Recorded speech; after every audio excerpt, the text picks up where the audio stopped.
Hello everyone and welcome back. In this video we're going to talk about describing the center of a distribution. Now a measure of center is a single value that attempts to describe the entire distribution. And there will be three measures that we will introduce. These are the mean, the median, and the mode. Now many of you will recognize the mean as the arithmetic average of all the values in the distribution. So we denote the population mean by the Greek letter mu, and it's given by this formula. So here we use sigma notation, which means that we're going to sum or add up all of the observations, which are denoted by yi, and then we divide by capital N, which is the population size. So we add up all of our values and divide by the total number of values. We denote the sample mean by y bar, and it has a similar formula except we divide by lowercase n, where the lowercase n is the sample size. So I would like to make note of the notation that we will use in statistics. So we use Greek letters whenever we want to refer to population parameters, and we use Latin letters if we are referring to sample statistics. Now the exception to this rule is when we're talking about population proportions, because the Greek letter pi is typically reserved for the mathematical constant 3.1415. So instead, we're going to use the letter p if we're talking about a population proportion, and then we will use p hat if we're talking about sample proportions. So now let's take a look at finding the means of the following examples. One thing that you should keep in mind is where the means are in comparison to each individual value. So for the first data set, we have the values 4, 6, 6, 8, and 10. So there's a total of 5 values.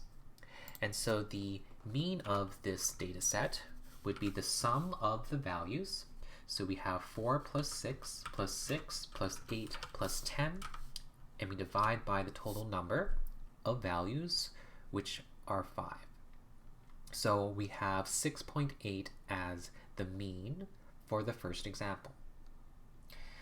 Now the second example, we also have 5 values, and the only difference is that the last value is 100. And so we add up all of these values, so 4 plus 6 plus 6 plus 8 plus 100, and we divide by 5, and the mean for this data set would be 24.8. So the next measure of center is called the median, and it is the value which splits the data in half, where 50% of the data falls below this value, and 50% of the data falls above this value. So to find the median, we will first rearrange the data so that it is in either ascending or descending order. Then if the number of observations is odd, then the median will be the middle value. And if the number of observations is even, then the median will be the average of the middle two values. So let's have a look at finding the medians of the data sets in the previous examples, and then we will compare them to the means of their respective data sets. So for both of the examples, there are 5 values, which is an odd number of observations. Thus the median is going to be the middle value. So for both examples, the medians of the data sets would be 6. Now the mean of the first data set was 6.8, and the mean of the second data set was 24.8. If we were to compare these measures of centers, so the mean and the median, for each of these data sets, then which measure would best describe the center of the distribution? Well, for the first data set, the mean and the median are fairly close to each other. So the mean was 6.8, the median was 6. And they both describe the center of the distribution quite well. It is where most of the values will cluster around. Now for the second data set, the mean was 24.8 and is quite far from most other values in our distribution. Now the median was 6, and it is quite close to the other values in our data set. And so the median would be the better measure of center, since it describes where most other values are located. Thus, if our distribution is unimodal and symmetric, then the mean is a good measure of center. However, if we were dealing with skewed distributions, where there could be outliers, then the median would be a better measure. So we say that the mean is sensitive to outliers because the presence of outliers will have a strong effect on the mean. Now the median is resistant to outliers, as the presence of outliers do not have a strong effect on the median. So in the second example, we saw that the outlier of 100, which is quite far from the rest of the values, had a very strong effect on the mean. However, it did not have any effect on the median. Now let's take a look at finding the median where we have an even number of observations.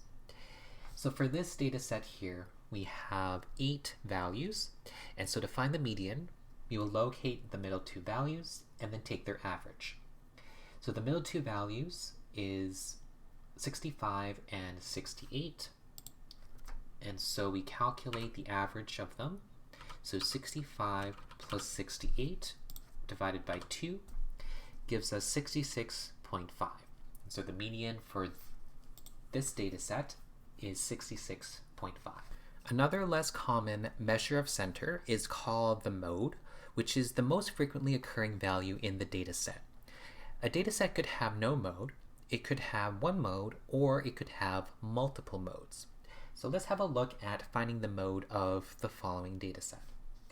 So here we look for the most frequently occurring value, which would be 70, since it occurs the most at 5 occurrences. So the mode for this data set is 70.